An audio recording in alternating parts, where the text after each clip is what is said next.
Good evening, everybody. Welcome, Southbridge Business Partnership, our partner meeting once a month, and welcome to actually one of the new businesses here in town, Southbridge Dentistry and Implants, and they're all anxious to host this meeting. So tonight we have Dr. Kalin and Dr. Bola and Eric Rees, who's the office manager. So we see Eric at he's made at some of the meetings. And I'm going to ask them to speak about the business a little bit, but later on I've got Kevin Buxton who's going to talk about from the Trail Committee. He's going to talk about the rail trail opening in the near future and give us some details on that. And then at the end of the night, Ed Moore from UMass Harrington asked to speak shortly and give us a short little notification too. So without further ado, Eric, are you going to speak or? Okay, Dr. Bola is going to speak. Hello, good evening. I'm Dr. Bola, one of the providers in this office. Welcome Southbridge Business Partners, and I'm being one of the partners here. So this office we have opened almost 6 months back. We have 6 offices in Massachusetts and one more coming in Palmer. I think until now, this is one of the best. The entire process was smooth. I think I should thank Mr. Johnny and Mr. Gabriel who helped throughout all the process, right from leasing it to the finish, and they're still helping us. Thank you very much. I think so. We are 4 providers here. Myself, Dr. Kalyan, Dr. Jay Kumar. He is the one who does the traditional braces here. I think one of the only offices here nearby where a general dentist who can do the traditional braces. He's very good. I know him from past 20 years. So he does traditional braces from the age of 12 to 60. And Dr. Vamsi, she's mostly into kids dentistry and sleep apnea. That's one of the most advanced treatment happening now. People doesn't know that they're having sleep apnea condition. That is one area where dentistry is really lacking behind. I think she's very much interested in sleep apnea, and it saves lives. Other things, we save teeth, but sleep apnea saves lives. The study says that if you're a smoker, your chance of getting a heart stroke or heart attack is around 11 to 12%. But with sleep, if you are having sleep apnea or anything, it's almost 20%. And I think everybody knows him, our office manager, Eric. So he's there with me from past 5 years. Believe me, whatever we want or whatever the office wants, he's there. He's always there. So the trust is he's more than a manager. He's like our brother. So some of the services, what we do here is surgical dentistry, from simple extractions to wisdom tooth extractions. Implants, I think we started implants. I think this is one of the office where I think within the past 7 months or 8 months, we placed so many implants. This is one thing where we want to give it to everyone at an affordable pricing, but with a very good quality. The same thing we do in all offices, but we gave it at an affordable price at this office. So we do implants, from single implants to full mouth implants, where people don't have teeth or dentures or anything. We try to restore with them so that they can have their function and smile, happy to smile or eat what they like, increasing the quality of life, basically. Cosmetic dentistry, from crowns and veneers. This is what I was talking, traditional braces and clear aligners like Invisalign or Sure Smile. Some people who doesn't want to go with the metal thing, they want to go with something Invisalign. So we offer both the services. And I think very few people do this traditional braces. I think one of our provider does that. Pediatric dentistry, Dr. Vamsi, she looks into kids. Dr. Kalyan, he also likes to see kids. We do all services, most of the services, and we are still, I think in the upcoming services will be the only office who will be able to give sedation dentistry. I have the permit, we are just getting the permits for the office. So mostly in 2-3 months, we'll be having sedation where we can do both laughing gas, as well as IV, where we can not put them into sleep, but give some medication in such a way that they don't know, they're in a trance, they don't know what treatment is happening. At least we can do all surgical procedures.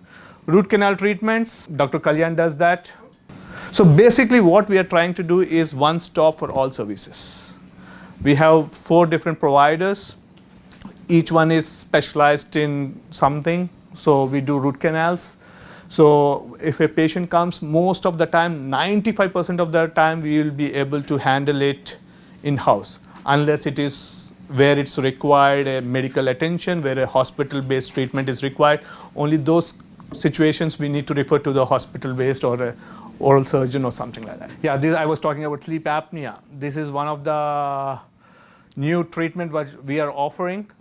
So we will be able to see whether the patient is having any something like snoring or not able to sleep properly in the night. So we, with the help of their physician, will be able to diagnose the sleep apnea and start giving the oral appliances.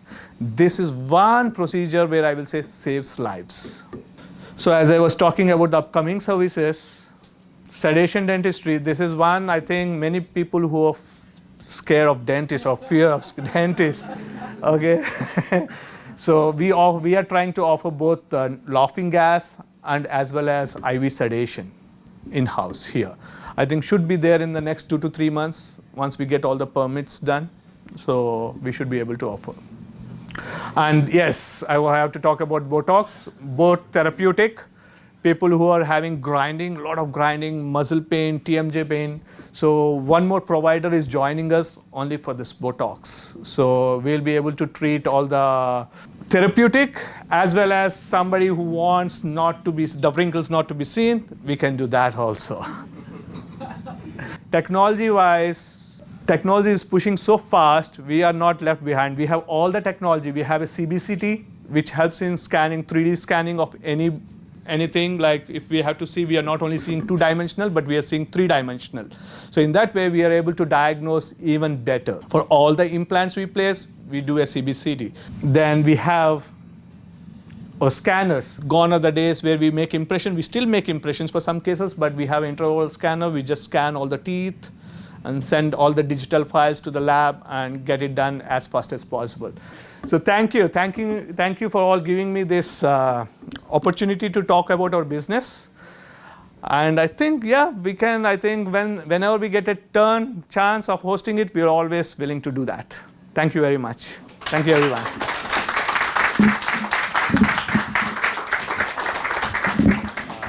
And I'm assuming afterwards, if anybody wants to take a tour of the office, we can manage all of that so we can get people to tour through. Again, the facility is brand new. Everything that they have here is state of the art, brand new. And I have to admit, I'm a patient, so I've been in here too. So Kevin's with the Trail Committee, and he's going to talk about the rail trail and what's going on. Thank you very much. Name's Kevin Buxton. I'm the vice chair of the Southbridge Trail Committee. We're very excited about, maybe you've seen the construction going on within the new section of the QVRT, Quinnebog Valley Rail Trail. It'll be connecting the first section that goes down to Dudley with our most popular trail in town, which is the Heritage Trail. Starts at the West Street School soccer fields and goes up to Southbridge. One of my comments about our trails is you can start down at 131 by Golden Creek and go to Dudley, and you can start at West Street and go to Southbridge, but our trails leave town. QVRT now connects those two sections. It's going to bring more foot traffic into the center of town. I realize not all businesses are in the center of town, but the more foot traffic you get, the more exposure you get all through town. It's probably not going to be available to the public till maybe November, maybe a little earlier. But the important part is if you've ever walked the first section down towards Dudley, it's very uncomfortable. It's large, what they call ballast rocks that they used for the railroad. That's going to be improved upon. The whole trail surface will be compacted gravel, very comfortable to walk on. And like I said, you're going to see areas like the Plaza, McDonald's, Extra Mart, Dunkin' Donuts there's an access to the trail right behind Dunkin' Donuts on East Main Street. You come up around through there.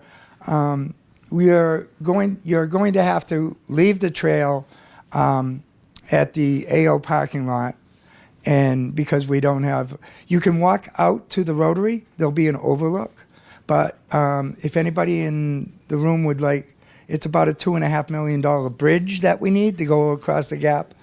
That will come in the future, not tomorrow. But in a lot of ways, this construction project is just getting the trail in, which is requiring quite a bit of work. You have to realize it's been abandoned and in some ways neglected for quite some time. And so it's going to take a while. It's going to be a good surface to start with. And I believe over time you'll see areas like the bridge across the gap at the Rotary. There will be a bridge at Morris Street, but we don't have the main one. And it is an opportunity to get people walking up into the center of town. And if you have the opportunity, we'll be handing out some new flyers for both our Heritage Trail, and hopefully we'll get one made for the Quinnebog Valley Rail Trail. And we look forward to any input that you have. And thank you very much, Bob, for inviting us. Thank you very much, Kevin. I appreciate it. It was a good update. There is a lot of construction that's going to be going on in town later this summer. Bunch of road work going on and all.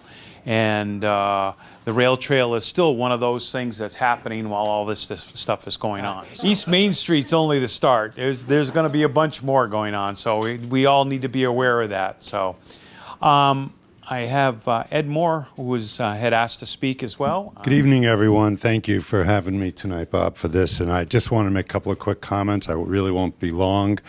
I do have something here I want to share with you later, though. First of all, Harrington, UMass Memorial Health Harrington, it's a lot of words, but it just means Harrington, the former Harrington Hospital, obviously for the last 4 years, has been part of UMass Memorial, effective this July 1. It'll be 4 full years. Some of you remember the days of July 21 in the midst of COVID, and we became part of the system. And all I want to report tonight is it's going extremely well. We're able to serve more patients. We built a brand new, and one or two meetings ago, you got the chance to tour the ICU. It's full all the time with 8 patients. I don't know what we did before when we had 6 patients in extremely small, crowded rooms, as some of you know. So I'm really pleased with the progress. I was in the ER today, not as a patient, Elvis, but I was in the ER today, and it was bursting at the seams. The census is full on inpatient. The ER had about 10 boarders. And, you know, sometimes I feel the frustration for you for sometimes wait times, but we do the best we can. Our effort to try to move patients to Worcester is always difficult because they're chock full as well. If you ever want to complain about our waiting time, just go to Worcester. And I'm sure whether it's UMass or elsewhere, waiting times are even that much longer. But I think, you know, we're fortunate. We just hired, and we'll have a new pulmonologist to start to help attend in our ICU. That's a really big deal, so we could keep sicker patients local. And I think that's our goal, is obviously to keep as many patients local as we can. What I really want to mention tonight, though, is this. Coming to this meeting is one thing, but we've really, over the last 4 years, felt it's important to do more with reaching out into the community. And I feel that this forum and other forums is an opportunity to get feedback from all of you. So we're creating something new and different since the acquisition occurred. Some of you served as members of the corporation. I know a few in the room may have in the past when we were independent. And that group was really an important group that we met with quarterly to get feedback from members in the community. And ironically, they had the power to approve or not approve the acquisition from UMass. But when they approved it, that group no longer existed. That's the irony of this. And over the years, in explaining it, over the years, in the last 2 or 3 years, I think we have all felt a little too disconnected and want to revitalize that connection. So what you'll see and what you might get and what I want more people to think about is, how can we relate better, understand what your needs are, how can we better meet them, and really have you be advocates, spokespeople, and if you're tied to the hospital in some fashion, other members in the community know that. And they're going to come to you and say, why are they doing that, or what's going on there? And I really need those ambassadors. And you need it because you want us to give the best care possible and get the feedback so we can improve. So really, that's the whole point of it. And to do that, we need to do a better job of engaging you and having you come to different forums. So we planned on, and you might see an invitation, and hopefully we can get a better roster of people to email to, a forum held at the Wellsworth Hotel in the auditorium. I'm hoping we fill it. Maybe that's ambitious, but I hope we fill it. And really give you a 2-hour evening to really update you on much more detail and get the feedback of what's going on, and try to do that kind of a meeting quarterly. And if you're interested, just say yes. And maybe what you can lead to from there is we'll have a half a dozen committees that people may want to participate on. And I look at that as a way to say, you know what don't we know that we should know? That you as a patient, you as a community member experience, and what can we do to meet that need? And, we may have to say no, but maybe 80, 90% of the time we'll say yes. And if you're having trouble having access to a primary care doc or a specialist, let me know. I know you're having trouble sometimes, and we could help with that too, most of the time. So I just throw that out there as a pitch to be prepared to join us, because I think that's going to be really, really important. Now, as a gesture, and I only learned about this today, if any of you have any interest, and these are intended for members of the community, and you all are members of the community, if any of you have any interest, when I finish, please approach me, because on May 1st, next Thursday, the Woo Sox game, I have 10 tickets. So if any of you want to go, 1, 2, 5 tickets, whatever, approach me. I have 10 tickets to give out. So anybody interested in the Woo Sox, it's a fun night usually, so please, let me know that. The other date is May 21. So please, I'd love to give them out. I've been multiple times at the games, and, may not be Boston, but it's certainly fun. So please, thank you very much. All right. Thank you, Ed. So the question is whether anybody's got anything that they'd like to announce, or Jack? I just want to announce that the town has been undertaking an open space and recreation plan. It's been through the Community Development Office, our Economic Development Office. We're having a meeting Monday evening between 6 and 8 to take comments on open space and recreation. So this is a plan to develop a master plan as to what we want to see for open space and recreation. Part of it is to look at like the old West Street tennis courts, what might we do there? The community center, how we can either renovate, add on, expand the trails behind Morris Street, and the like, and any other open space. So it's a public input. So 6 to 8 at the Piapi Room at the library. Please attend. I Okay. was going to say where. Yep. This coming Monday? Yes, this coming Monday, 6 p.m. for public comment, explanation of some of the thoughts on the redevelopment of the community center. There's some really exciting plans that I first learned of. They're very nice. How we pay for it is another thing, but then that's where we get into the grants and write-in things and expansion of that. So please come if you could. Thank you. All right. Thank you very much, Jack. Anybody else in the room have anything going on? Announcements? All right. Well, thank you very much for attending. There will be a tour around the facility here if you'd like to take a tour and look at what they've got. Like I say, all the equipment here is brand new, and it's a pretty neat little facility. And again, thanks to the McCarthys for building this out and helping them expand their dentistry business. So thank you very much. Have a great evening.